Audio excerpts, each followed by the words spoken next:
A crime wrapped up in drama on TV, but in reality, 2 victims have been shot. 75th Avenue and Indian School. We are expecting detectives to arrive soon. But the shooter already gone. It may take us some time.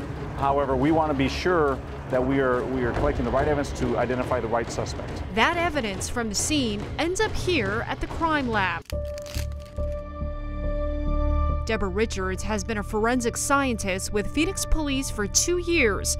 What she does inside this room is nothing like what you see on TV. We don't drive in Hummers. I don't wear like 3-inch high heels to work. I don't carry a gun. I can't arrest people. What she does may surprise you, and how she does it depends on the kind of evidence. This is what we call a Castlemeyer solution. And then we follow it up with hydrogen peroxide. And what does this do? And this, if it's positive, you get a bright pink reaction that tells us that it's possibly blood. Fingerprints can be tricky because the bad guys rarely leave behind a perfect set. We can dust it and find prints using this powder. We would then photograph these, or we can lift them with a tape and then submit them for comparison. Another method, Deborah had me touch this paper. She hit it with a chemical, dried it for about a minute, then used a regular steam iron like you'd have in your house, and my prints appeared. Then she showed me the super glue chamber. We turn this on and it runs, and you can't actually tell that super glue is going.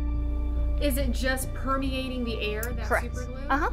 And so that glue will just stick onto the fingerprints, like with this glass.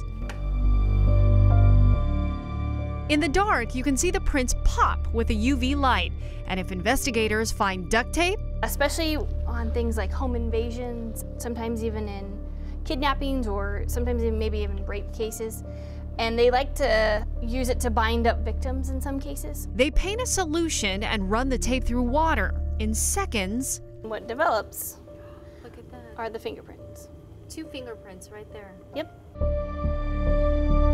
if there's a sample of cells, they'll run a DNA analysis and determine a profile from it. It can take up to a couple weeks to even a few months, if not years, to get DNA results back. We do the best we can. We work the fastest we possibly can to get items of evidence analyzed and get that case taken care of. This is my first call tonight. But in reality, we're just not like TV. We can't do it in 60 minutes.